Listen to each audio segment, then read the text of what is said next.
Okay, today is potato cannon day. They had 15-pound bags of potatoes on sale the other day. So bought a bunch. I'm gonna can them. Today I am doing a bunch of diced ones. Sometimes I peel them and sometimes I don't. Sometimes I just scrub them really good and dice them up. But it's what I do. And sometimes, it's all sometimes. It kind of depends on my mood. But when you can potatoes, I like to dry pack mine, which means I use no liquids or anything. I just put them in raw.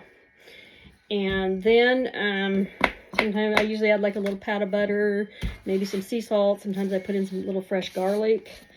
I don't over season it because sometimes when you process them in canning, you know, it can intensify those flavors.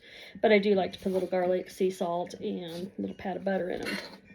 Now, this time, since I have so many, I'm soaking them as I dice them. Just soak them in cold water, and it helps get some of the starch out. The starch is always in potatoes, but when you can them, is what it does, it cooks out. So you'll see it, because it'll settle at the bottom of the jar. So you can easily just rinse them out, or pop them out of there and rinse them, and not include that in your cooking. But I just figured, since I'm peeling them and I'm dicing them and I have plenty to do, I would just soak them as I go along. So that is what I am working on right now. And once I get ready to pack them and show you some of that, I will get to that point. But I just wanted to show you kind of what I'm doing. Like I said, I've got 15-pound bags of potatoes. I'll show you. They had on sale the other day. So I got a bunch of them. So this is one, I got almost one bag completely ready to soak and start putting in jars, and then I'm going to work on the other bags. So it's going to be a busy potato day. Okay, as I'm doing these, I'm starting on my second 15-pound bag. But since I'm peeling in this time, I'm putting all the peelings in here, so that way I can give them to the cow out back. But it's always good to save. You can use them in compost. You can freeze your bits and pieces left over from your vegetables or anything, and make stock out of it. You can also do that with, you know, chicken carcass or anything like that. Now, a lot of times I keep a bag in the freezer, and I just throw my scraps of veggies and stuff in there, and then I just, when it's full enough and I have time, I just make up some broth, and then I can that. But anyway, one other thing I quickly got on here to say as I'm peeling these potatoes, another good reason today why I'm making sure I soak my potatoes, because I have so many I'm doing. Keep them in cold water, and then that way they won't turn brown. But I thought this bag has quite some funny potatoes there. They're all like bunched together. This one almost looks like a face. But anyway, my little thing's going. As soon as it beeps and it'll hit to 40, that means it comes to pressure. Then I just turn my little steam release to closed, and then in 40 minutes, I won't take them out right away. Once it goes at 40 minutes, I just unplug it, and I will let them sit there for about an hour without even opening it. Because sometimes if you open it right away, you're going to have too much pressure, and it might cause your jars to siphon or anything. And, you know, it's just too much. You got to let that pressure come down. So I usually wait about an hour before I get it out. And then if I want to do another batch, I can. Just real quick, I was going to show you these. So far I've done 18 quarts of diced potatoes. And now I've got 30 more pounds I want to do. So I'm going to do a bunch of sliced ones, I think, so I can use them for, you know, scalloped potatoes or something. And I'm just going to use my mandolin to do that. I don't know. We'll see how many I end up with. I don't know if I'll do all of them as scalloped or not. But, you know, the great thing about these potatoes, too, you can season, like I said, I put a little garlic and stuff in mine just because, but you don't have to. But, you know, you can season them when you cook them. You can use them in anything. And you could even use them mashed potatoes if you needed to. But, yeah, so this works pretty handy. I'm just going to do this. I'm guessing since I have 30 pounds. I'll probably end up, well, it might be a little bit less because a lot of these I'm going to be doing with the slices. So they'll lay in there flatter. So I'm guessing I'll have less jars. But anyway, that was all on that one. Okay, I'm getting ready to put my potatoes in the jars. I went ahead and peeled them. Like I said, sometimes I peel them, sometimes I don't. And I got them all diced up. I've soaked them. Again, sometimes I soak them, sometimes I don't. The only difference if you don't soak them, when all potatoes have starch, regardless.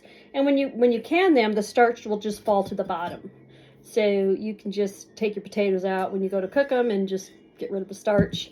Some potatoes are less starchy than others, but as what I do, I go ahead and use my little funnel, my canning funnel, because that way I keep the rim cleaner no matter what I'm using.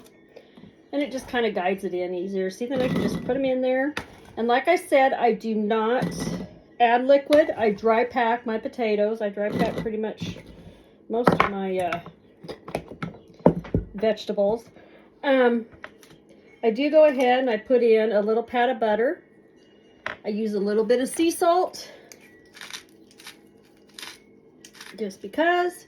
And then I add a little bit of grated garlic, just because, well, who doesn't like garlic? But you don't have to put all that stuff in there. You could just do potatoes. This is just my own choice. So it's kind of what you want. You know, if let's say you have potatoes that you make that maybe, I don't know, Italian type potatoes or some kind of a recipe, you can even add some of that stuff to here.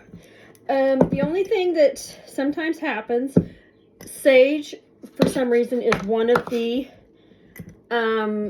seasonings that really gets extremely strong when you can a lot of times. So you kind of got to be careful. So that's why I don't full on, you know. But I kind of push them down because once they cook, they process, I should say, not cook. Once I can them and they process, they do shorten up. So that way if I push them down a little bit, even though it doesn't look like there's room here, there is room once you get them canned. So, you know, normally I would fill them to here, which is about where they're at once I push them down. You know, there's a couple big ones in here I might take out. Now, another little tip when you can garlic, sometimes you put whole cloves of garlic, and if you process it in there, sometimes garlic will turn blue. That's nothing wrong with it. It's just what it does. Okay, and then even though I used my funnel and I really didn't get anything on the lid, you always want to make sure you don't have anything on there. So I just take some hot water and I wipe it on a paper towel and I just wipe off my rim really good. Again, I never use vinegar. Some people insist they do on a lot of things, but I just don't, and I've never had a problem. One thing I do, and this just happens to be an empty Blue Bunny thing I have, but I don't boil my lids like we used to, and I know it says you don't have to do anything with them, but I do get them warm. So I go ahead and I put it on here, and there we go. It's all ready to go. And I'll put it in the canner, which, yeah, you can see the canner. This is a Carry. Nesco has the exact same thing. They actually bought out Carry, so they've one company now. So some will say Carry, some will say Nesco. It is a Instapot, but you have to, on certain ones you can, and this one you can steam and water bath, plus you can pressure can by using the high. So that's what I'm doing. So I just wanted you to see what that looks like. I do use the electric one. I do have water bath things, and I do for my stove, but you got to be careful sometimes when you put those things if you have a glass stove. So you do want to be careful with that so you don't risk cracking your glass top. And a lot of times the manufacturers will say on there if it can withstand it to be canning. So that is something you'd want to check. But I just wanted to show you how I do my potatoes so you get an idea. And I've done French fries this way. I've done, oh, you know, like those little potatoes, the little ones. I have gotten those on sale before, and I just can those up. I just scrub them and I can up the whole potato little like that, and then I throw them on the grill or anything too, so they work out great. I use this for potato soup, fried potatoes. I can make mashed potatoes with it if I want. But it's really handy if you catch stuff on sale to can it and start planning for when you don't have the money or you just want to not go anywhere. You grab something quick at home. Or if you happen to be sick and the rest of the family needs to eat, if you have stuff canned, it's easy to make a quick meal. Also, when I do put them in the pressure canner, you can water bath these too, but I just use my electric pressure canner. It's easy and quick. Actually, I have 2 of them. But for quarts, I put my potatoes in for 40 minutes. If I had pints, I would use 35. But I normally use quarts because we use them up. So it's just a better size for me.